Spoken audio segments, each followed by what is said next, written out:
I'm Ryan, And I'm Eileen. I'm River. and our project is on what defunding the police really means and what the solutions are to defunding the police. So we're going to show you guys a couple videos today, and then we're going to talk about each one. That is why many are advocating that we rethink police from the ground up. One small example of this is Camden, New Jersey, which 10 years ago was policed by a deeply troubled, corruption-ridden force. But in 2013, they dissolved their city police force entirely, with officers having to reapply for their jobs. And in doing that, they've been able to meaningfully shift the culture while also instituting policy changes that have led to both a drop in excessive force complaints and some rebuilding of community trust. And look, I'm not saying that it's been easy, perfect, or even that it would work everywhere, but it should expand our idea of what is possible. So as you saw in the video, John Oliver talks about a city in New Jersey called Camden, which was originally policed by a very corrupt police force. And this police force was disbanded in 2013, where hundreds of officers were fired, which required the officers to reapply following new training and psychological protocols. And since then, past 7 years, violent crime has decreased 42%. And this has ultimately helped them rebuild community trust, as well as expand ideas of the possibilities of reevaluating the police force.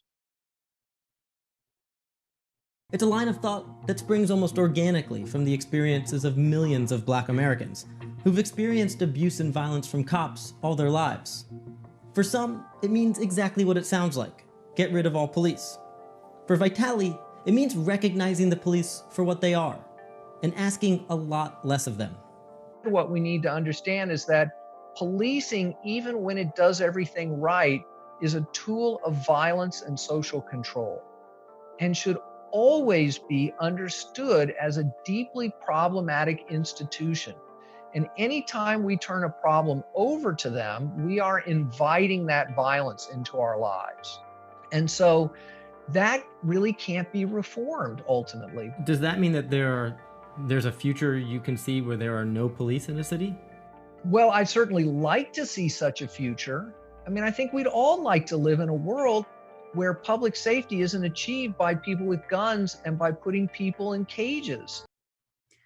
So as you guys saw, this next video talks a lot about just in general defunding the police and how radical this idea actually is. So just for some quick facts, 3% of adults in the United States suffer from a severe mental illness, yet they make up between 25 to 50% of all fatal law enforcement encounters, which is pretty crazy, according to research from the nonprofit Treatment Advocacy Center.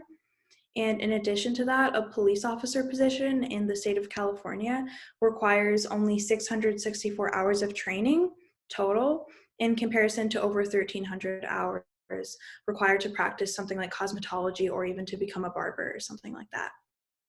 And what's most crazy about this is that 110 of these 664 police training hours are spent solely with firearms, while only 8 hours are spent focusing on conflict management and mediation. So we kind of see right then and there where the problem comes from, or at least a lot of it.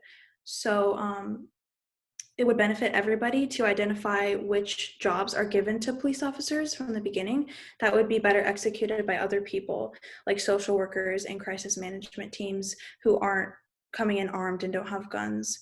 And as Alex Vitale mentions in the video, a systemic problem is going to always call for a systemic solution.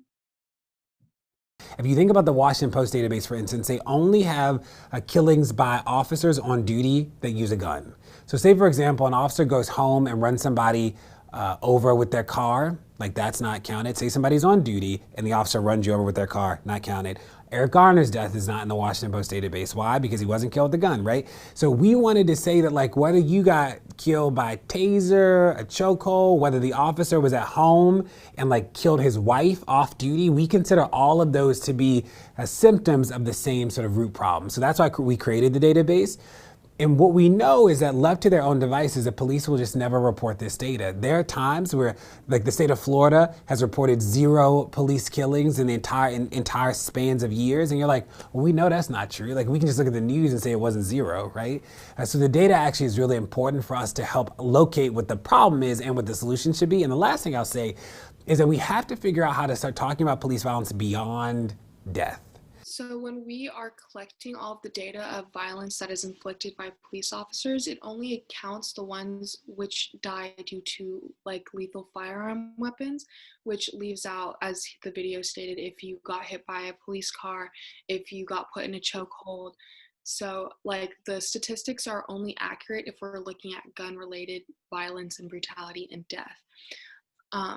This year, the police have killed 861 people according to the regulatory review, which is still only counting the deaths lost by a weapon, firearm.